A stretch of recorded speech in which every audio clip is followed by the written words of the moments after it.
Es tiempo de abrir la Biblia juntos, de conectarnos con su palabra y de andar en el camino. Muy bien, buenos días. En octubre pude estar con ustedes en la conferencia misionera. Soy el mismo que estuvo en octubre, un poco más de kilos, nada más. Son las tortillas mexicanas que nos hacen mal. Y ya era mi último viaje a Guatemala por estudios y bueno, surgió la posibilidad de volver. Y ahí estuvimos hablando con David y le dije, oye, estoy acá, bueno, vente a la iglesia, así es que no sé si eso fue invitación o autoinvitación, pero aquí estamos para compartir la palabra de Dios. Sé que están estudiando la vida de Jesús y si tienes tu Biblia ahí, ábrela por favor en Lucas capítulo 2.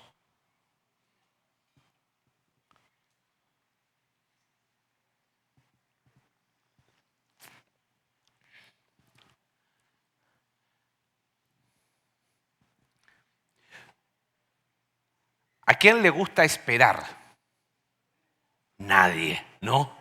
Pero la realidad es que el mundo en el que vivimos es imposible no esperar.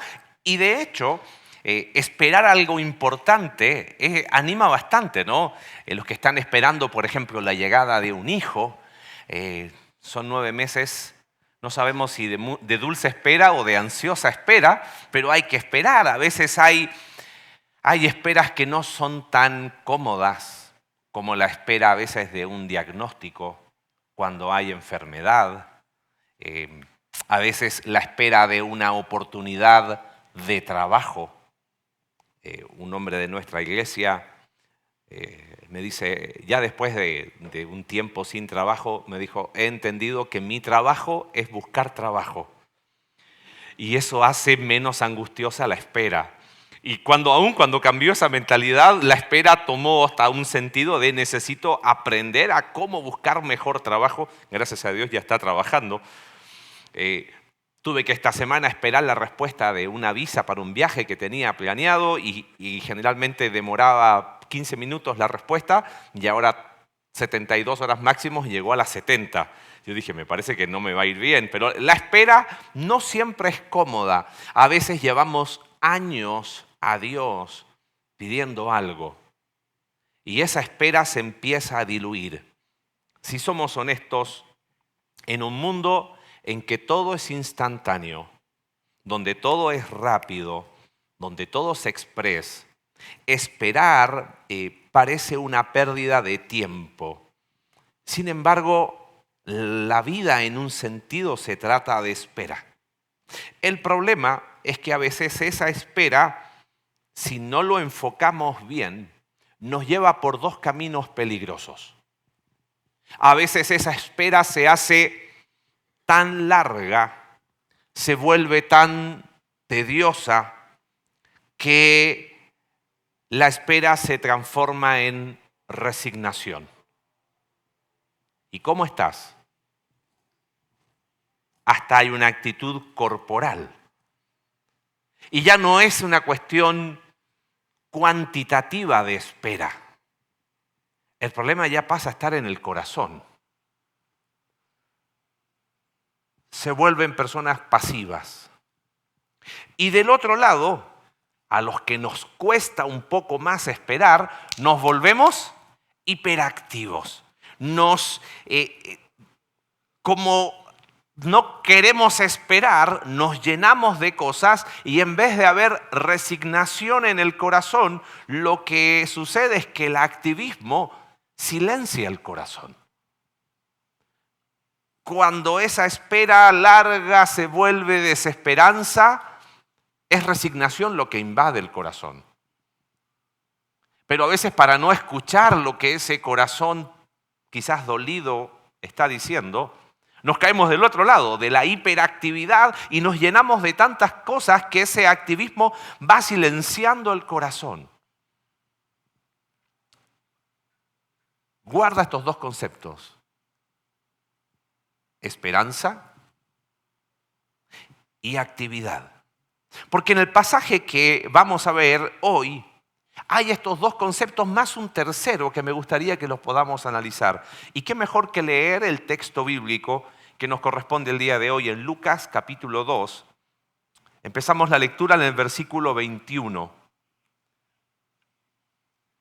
Dice, cuando se cumplieron los 8 días para circuncidar al niño, le pusieron por nombre Jesús, el nombre dado por el ángel antes de que él fuera concebido en el seno materno. Al cumplirse los días para la purificación de ellos, según la ley de Moisés, lo trajeron a Jerusalén para presentar al niño al Señor. Como está escrito en la ley del Señor, todo varón que abra la matriz será llamado santo para el Señor. Y para ofrecer un sacrificio conforme a lo que fue dicho en la ley del Señor, un par de tórtolas o 2 pichones. Había en Jerusalén un hombre que se llamaba Simeón. Este hombre, justo y piadoso, esperaba la consolación de Israel. Y el Espíritu Santo estaba sobre él. Y por el Espíritu Santo se le había revelado que no vería la muerte sin antes ver al Cristo del Señor. Movido por el Espíritu, fue al templo.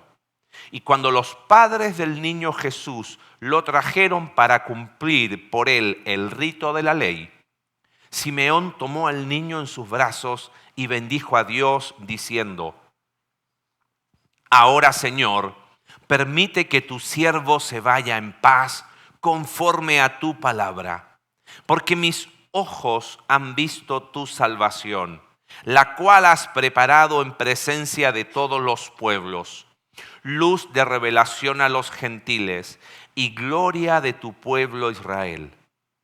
Y los padres del niño estaban asombrados de las cosas que de él se decían. Simeón los bendijo y dijo a su madre María: este niño ha sido puesto para caída y levantamiento de muchos en Israel, y para hacer señal de contradicción, y una espada traspasará aún tu propia alma, a fin de que sean revelados los pensamientos de muchos corazones. Y había una profetisa, Ana, hija de Fanuel, de la tribu de Aser. Ella era de edad muy avanzada y había vivido con su marido 7 años después de su matrimonio, y después de viuda hasta los 84 años. Nunca se alejaba del templo, sirviendo noche y día con ayunos y oraciones.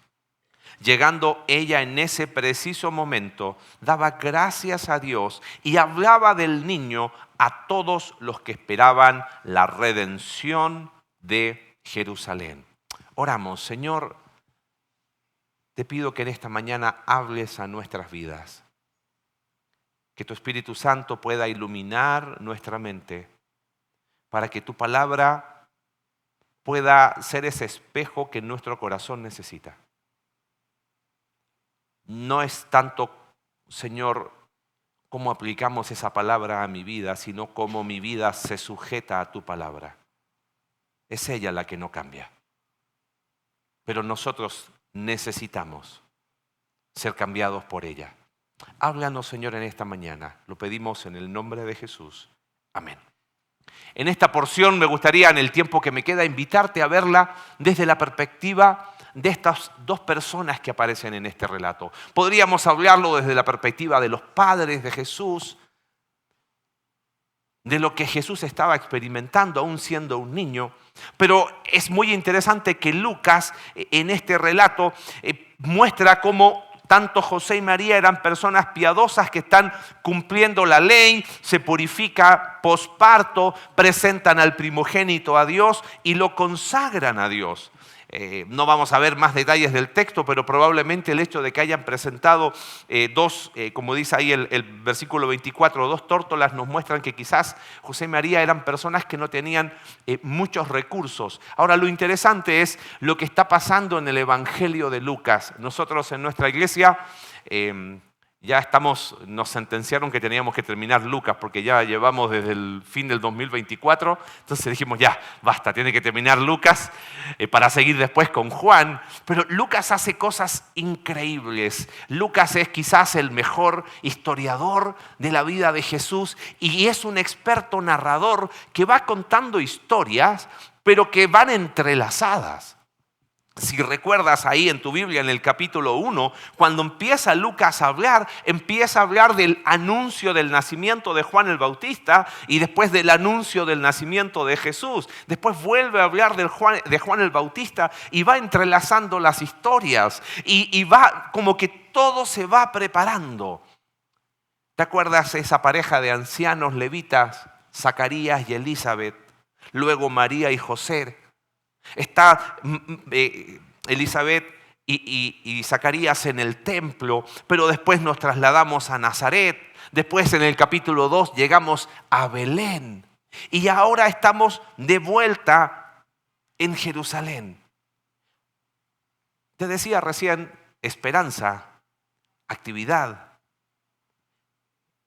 Simeón y Ana, si prestaste atención al relato que recién leímos, no estaban resignados sin esperanza. Tampoco era un activismo desenfrenado. Es como que esperanza y servicio en ambos hombres, en ambas personas, van de la mano. Ahora, no quiero ir más allá de lo que dice el texto, pero me llaman la atención algunas cosas. Simeón aparentemente era un hombre mayor y dice el texto porque dice puedo morir en paz. Dice el texto bíblico que había recibido la promesa de que él no iba a morir sin antes ver al Mesías. Ahora, ponte un poco en los zapatos de un judío en aquel tiempo. ¿Estaba el escenario para que llegara un Mesías? Bueno, algunos dicen sí, otros dicen no. 150 años antes hubo una revolución de los macabeos y casi se independizan. Pero después, los mismos judíos, eso es para que los estudiosos, yo sé que hay muchos estudiosos acá en esta iglesia, son los mismos judíos que llaman a Roma. Y le dicen, vengan, ¿qué Mesías va a venir si ahora el imperio romano está sobre nosotros? ¿Qué Mesías va a venir? Si qué esperanza puede haber para nosotros como nación, si ahora el imperio romano nos está oprimiendo. ¿Cómo piensas que era la actitud de cualquier judío piadoso en aquel momento? ¿Era de esperanza o era de resignación? Más de resignación, probablemente. Y Simeón había recibido esa promesa de que no iba a morir sin antes ver con sus propios ojos al Mesías. Era como para perder toda esperanza. Y Ana era una mujer mayor y dice que estaba en el templo día y noche. Ahora, permíteme y juega un poquito con tu imaginación. Perfectamente podríamos haber visto en este relato a otro Simeón y a otra Ana. A un Simeón amargado porque ¿dónde está Dios que no me ha cumplido lo que Él prometió? ¿Te acuerdas en el libro de Jueces cuando Dios se aparece a Gedeón? ¿Se acuerda? Es interesante. Cuando se aparece a Moisés, cuando se aparece a Isaac, yo soy el Dios de tus padres. Cuando se apareció a Jacob, yo soy el Dios de tus padres. Cuando se aparece a Moisés, yo soy el Dios de tus padres, Dios de Abraham, de Isaac y Jacob. Cuando se apareció a Gedeón, búsquelo después si quiere, no le dice yo soy el Dios de tus padres. Y claro, si tenían los papás un altar a Baal en el patio de casa. Y le dice, Gedeón, varón esforzado y valiente. ¿Y qué le dice Gedeón? ¿Qué? Dios está contigo. ¿Qué Dios? Míranos. Los madianitas nos tienen oprimidos. Perfectamente podríamos haber visto a un Simeón similar a un Gedeón o similar a un Habacuc que le dice al Señor, ¿hasta cuándo vas a permitir injusticia? Pero yo no veo eso en Simeón. Simplemente veo un hombre que está en el templo esperando que llegue ese día, y ese día llegó. Y cuando llega ese día, movido por el Espíritu Santo, fue al templo. Ahora podríamos imaginar una Ana totalmente distinta. En Israel las viudas no eran muy bien vistas, tanto que eran descuidadas.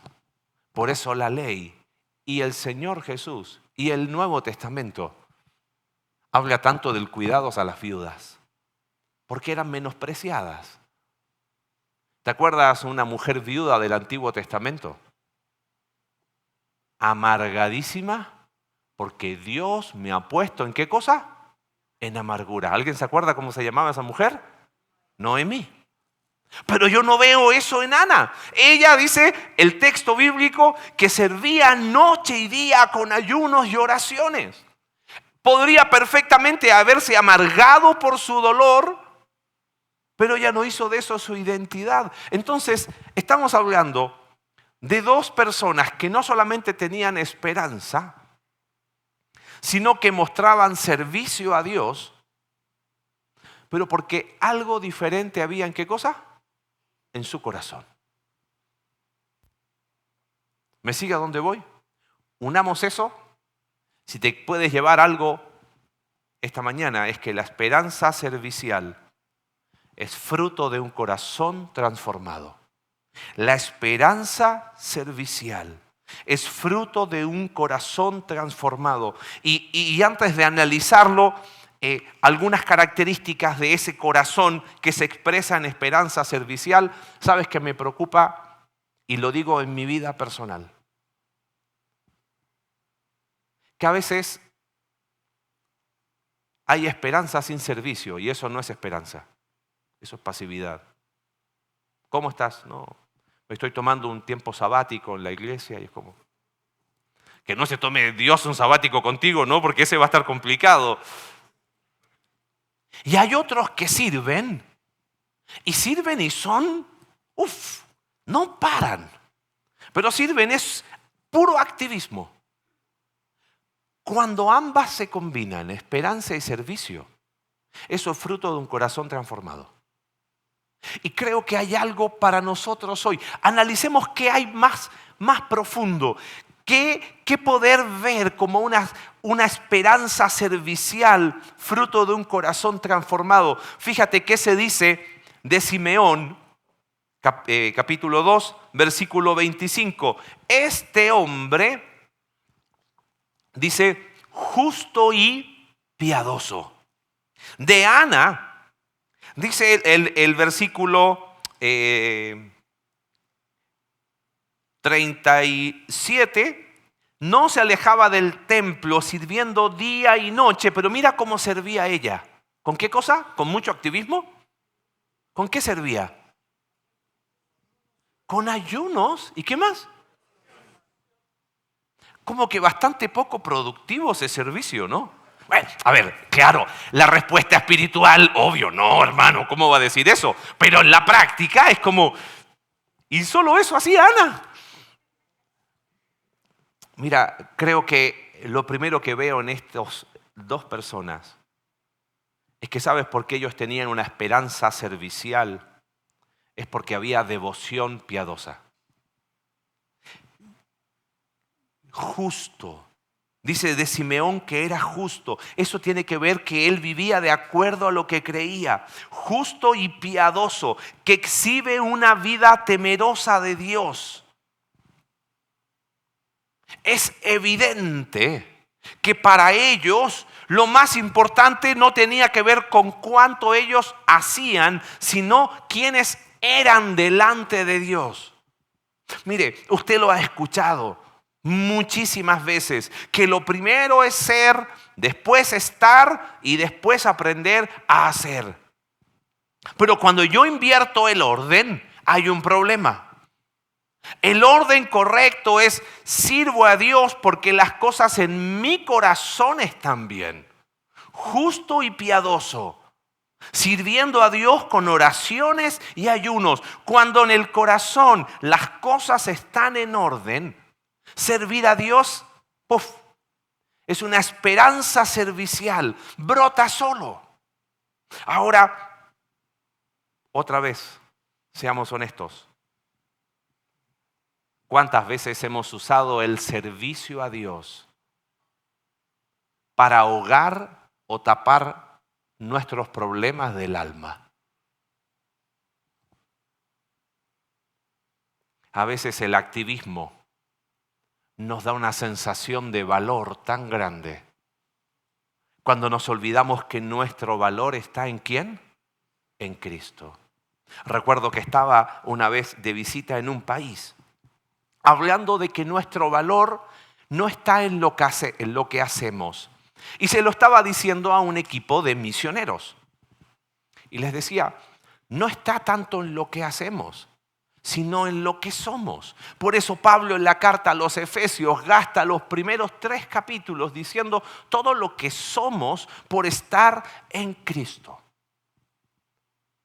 E insistía mucho en eso de nuestra identidad no puede estar ligada a lo que hacemos. Nuestra identidad tiene que ver con quiénes somos, hijos de Dios. Eso es lo que la cruz compró para nosotros. Me levanta la mano, después digo, hey, en tiempo de preguntas, y una misionera levanta la mano.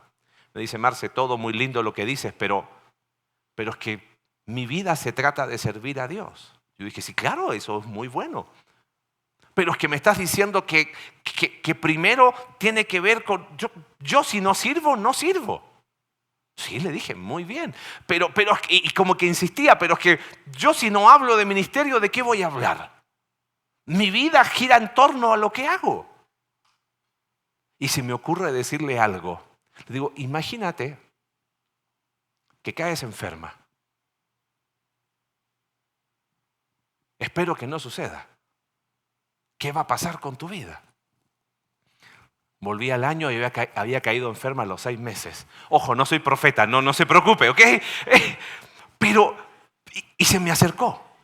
Me dice, ¿te acuerdas esa vez que viniste hace 6 meses? Perdón, al año. Bueno, a los 6 meses caí enferma. Y recién ahí entendí que por muchos años, mi servicio no era un servicio con esperanza. Era un activismo que lo único que tapaba era toda la cantidad de temas sin resolver en mi corazón. Te quiero animar, iglesia, a que puedas tener un corazón servicial, como lo tuvo Simeón y como lo tuvo Ana.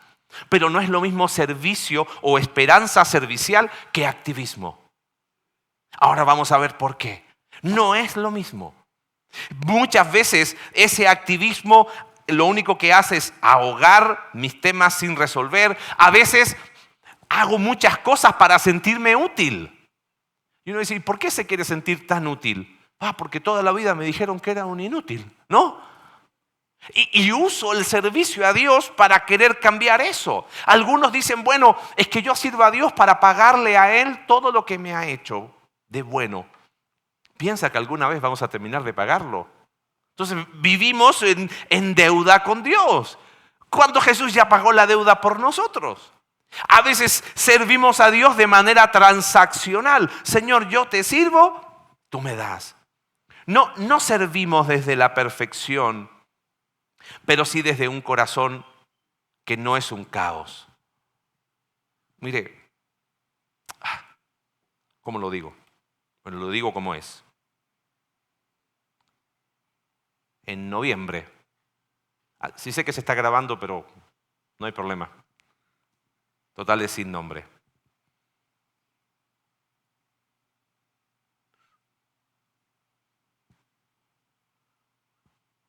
Una mujer contactó a mi esposa pidiéndole ayuda.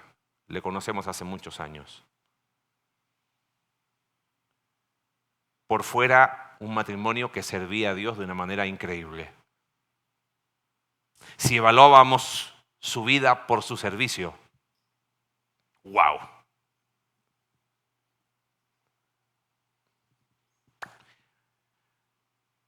Él le confesó una infidelidad. Ella estaba destruida. Y no había sido una situación puntual, había sido un tiempo extenso.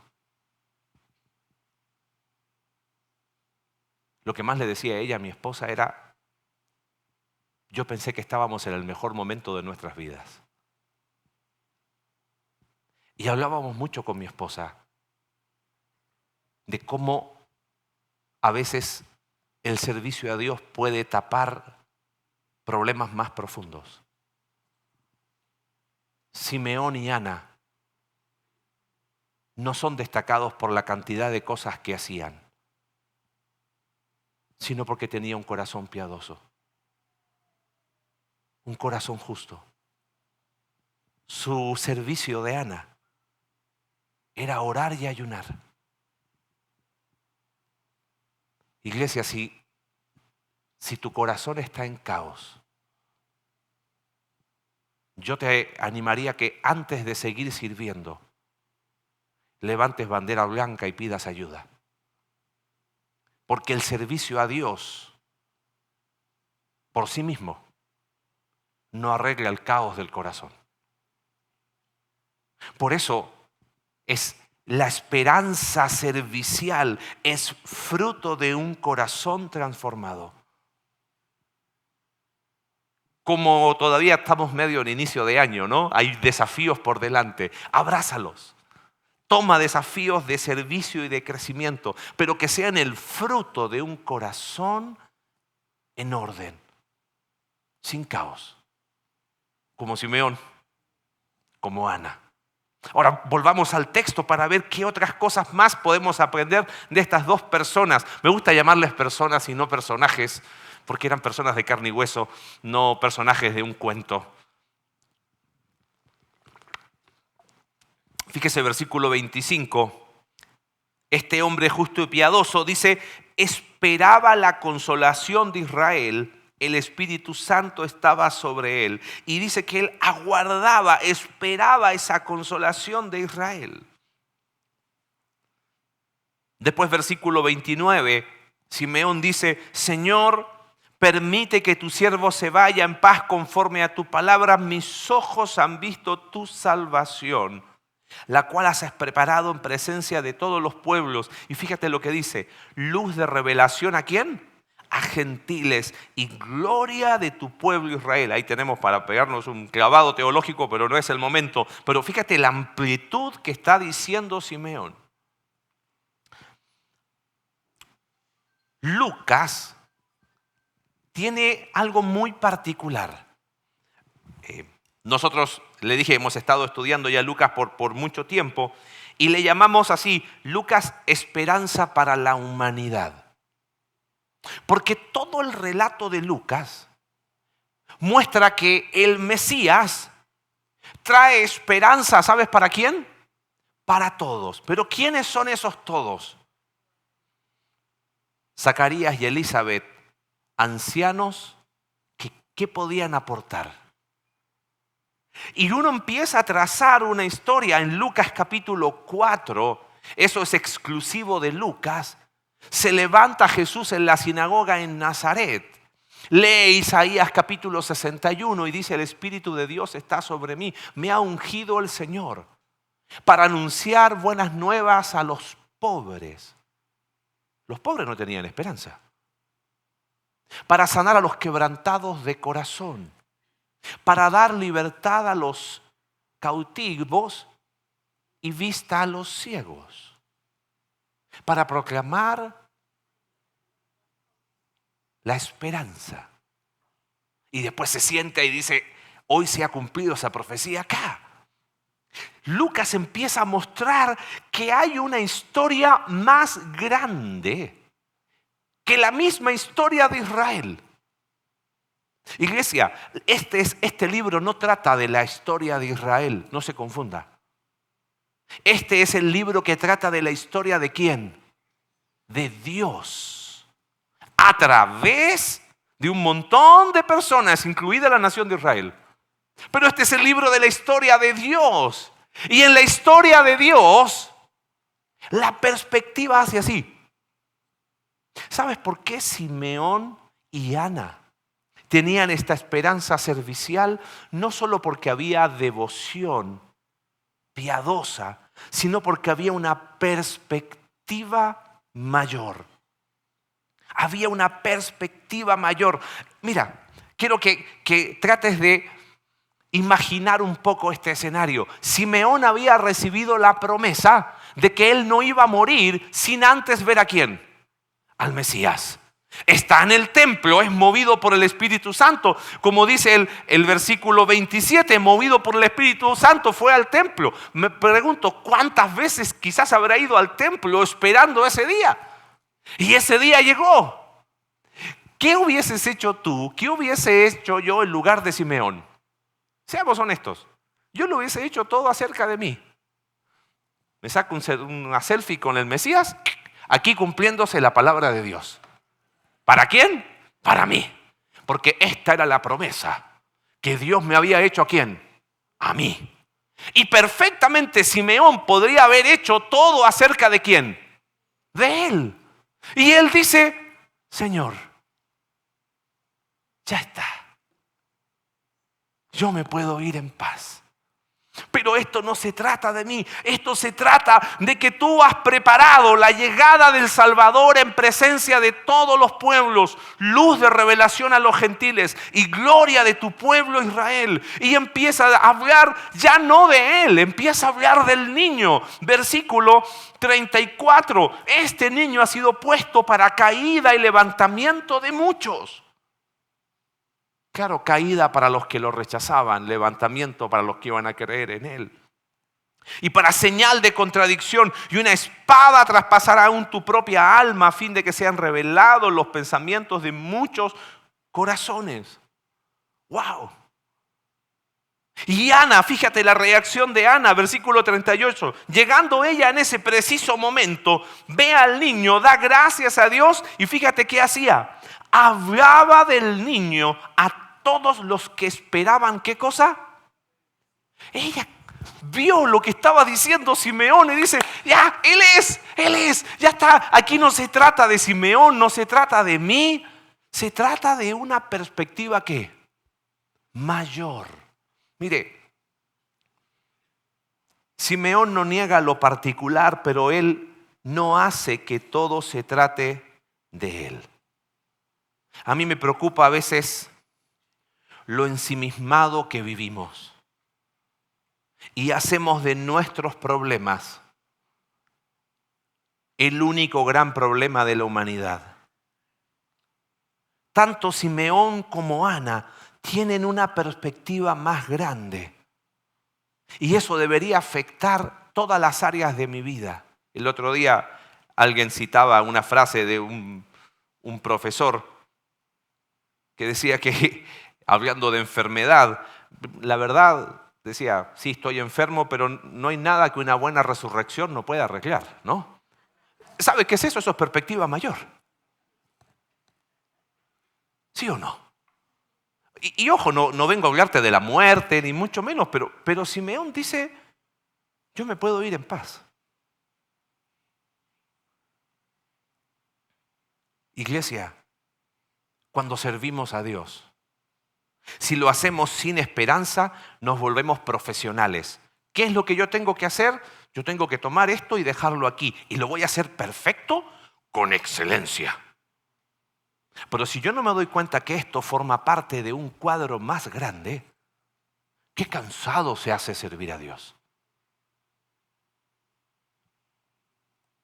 La iglesia acá, al Centro Bíblico, El Camino, lleva años, ¿correcto?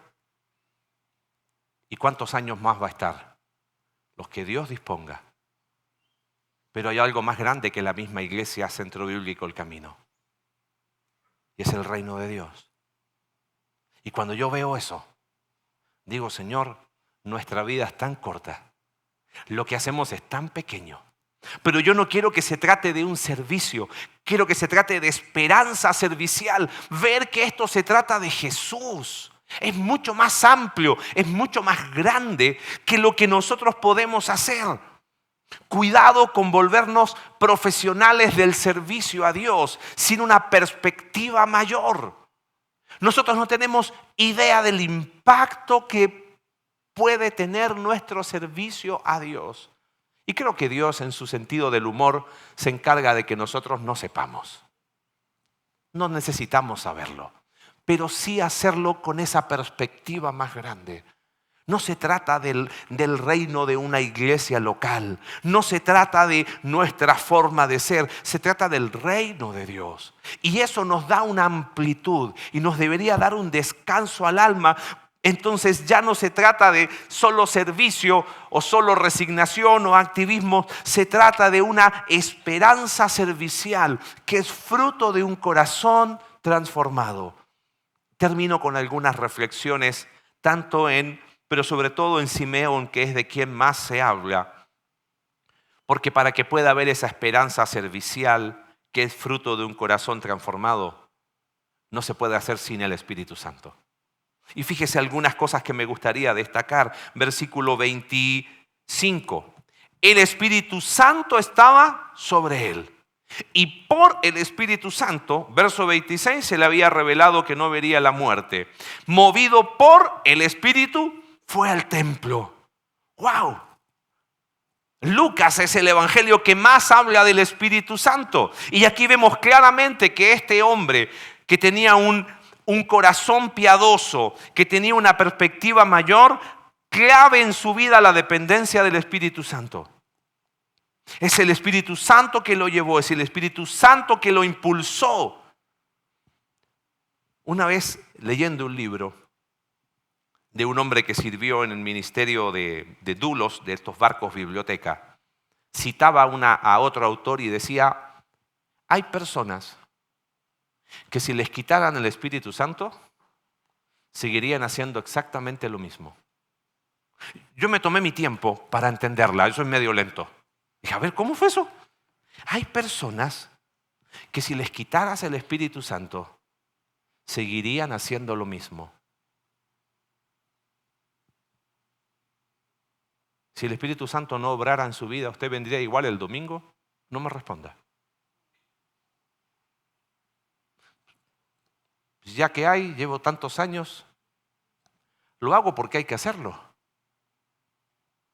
Y no estoy hablando ahora de una búsqueda mística, de una experiencia subjetiva. Estoy hablando del obrar del Espíritu Santo. Porque eso es bíblico.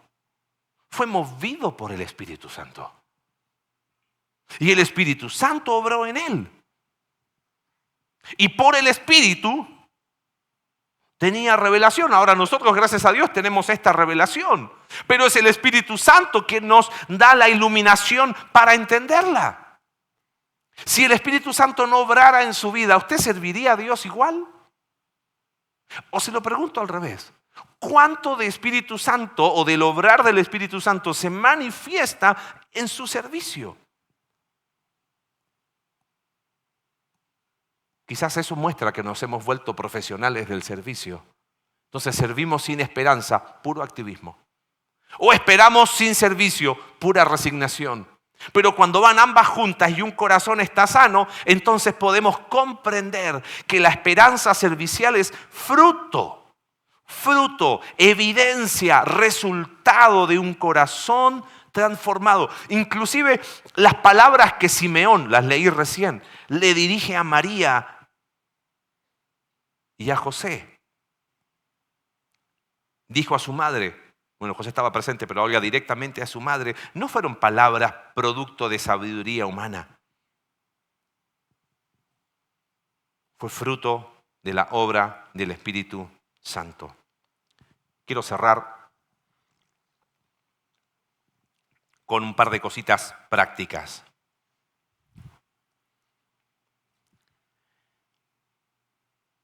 ¿Dónde estaba Simeón y dónde estaban Ana en este momento?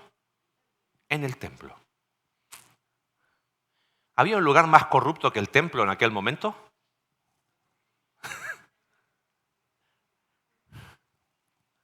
Podrían haber tenido todas las razones lógicas y humanas para decir no voy ahí.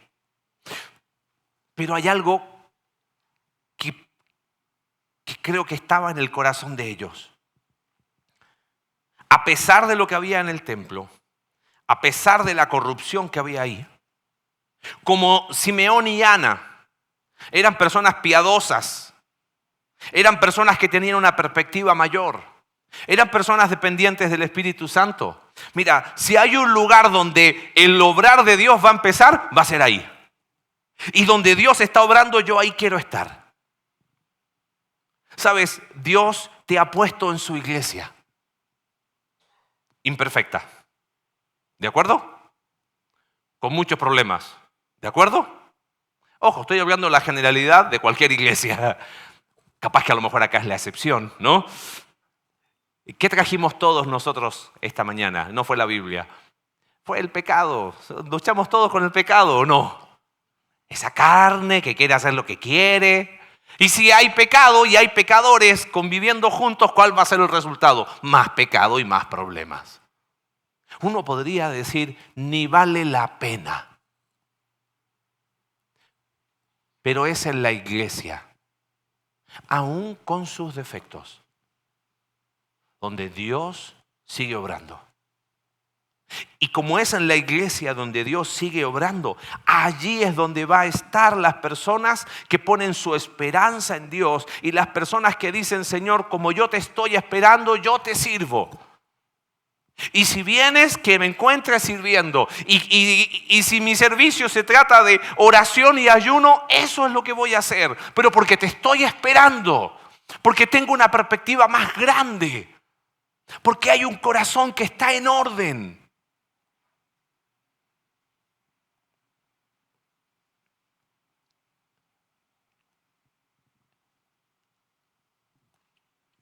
Una vez le preguntaron a Gabriel García Márquez que por qué él no le gustaba que llevaran sus libros a películas y cosas así.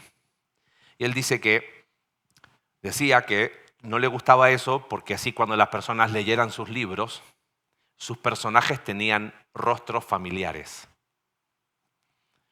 No sé a quién te recuerda a ti Simeón y Ana. A mí me recuerda a algunas personas. Para mí, Simeón y Ana tienen rostros modernos y probablemente hoy con nosotros hay algunos Simeón y Ana, independiente de la edad. Déjame contarte una historia y te dejo un motivo de oración. Como iglesia, nosotros nos congregamos en un lugar muy pequeño y Dios nos está dando la gracia de el buen problema de empezar a crecer. Entonces tuvimos que hacer 2 servicios porque el lugar era muy pequeño. Y después hablamos con los equipos de servicio y dijimos, ¿se animan a hacer un tercero? Fue la peor decisión que hemos tomado. Y Dios nos dio la gracia de encontrar un lugar. Y primero Dios nos mudamos en agosto, así que si puedes orar por eso. Tenemos 6 meses, es un lugar que estaba abandonado desde pandemia. Así que cuando llegué, las telarañas y las arañas nos estaban esperando, ¿no? Al fin hay alguien a quien picar, decía, ¿no? Porque abandonado el lugar. Los sábados, llevamos 4 sábados de trabajo. Hojas, porque hay mucho árbol en el lugar. Te digo, cuando te digo en situación de abandono, es situación de abandono, ¿ok? Y dijimos, bueno, todos los que quieran venir pueden llegar el sábado. Así que hombres, mujeres, trabajando. Y llegó una mujer que amo mucho, se llama Lupe. Ella ya está entrada en años. Su salud es muy frágil. Conoció de Cristo hace 5 años atrás, no, menos, 4 años atrás, cuando falleció su nieta en el tiempo de COVID. 4 o 5 años atrás. Estaba con la pala, moviendo hojas. Yo la miré y dije, bueno, ok. Después agarró el rastrillo y tiraba hojas para allá. Y de repente me acerco y le digo, Lupe, ya. Dice, tenemos una sola Lupe en la iglesia. Le digo, quiero que dures más tiempo todavía, ¿no? No quiero ni vivir tu servicio. Me dice, mira, hijo, yo conocí a Cristo de vieja. Yo no sé cuántos años más me quedan. Pero si yo puedo sumar un granito de arena a lo que Dios pueda hacer en este lugar, capaz que ni agosto llego, dijo, pero yo aquí quiero estar. Dije, eso es esperanza con servicio. Eso es ver el cuadro más grande. Eso es lo que creo que la vida de Simeón y Ana son de desafío y ánimo a nuestras vidas. Señor, gracias por tu palabra. Gracias porque la vida de este hombre y esta mujer nos animan no al activismo, que a veces tapa y silencia un corazón en caos. No a la resignación de esperar de manera pasiva, sino a una esperanza servicial que es fruto de un corazón transformado por el Evangelio. Señor, sé que en esta iglesia hay mucho Simeón y muchas Anas que sirven con ese corazón, con esa perspectiva mayor, dependiendo del Espíritu Santo. Pido, Señor, que puedas levantar más hombres como Simeón y más mujeres como Ana, para que muchas más personas puedan conocer de ti y puedan encontrar en ti la esperanza que transforma el corazón. Bendice tu iglesia, Señor. Oramos en el nombre de Jesús. Amén. Gracias por acompañarnos hoy. Esperamos que vuelvas y sigas conectado con la palabra. También te invitamos a que nos sigas en nuestras redes sociales. Hasta pronto.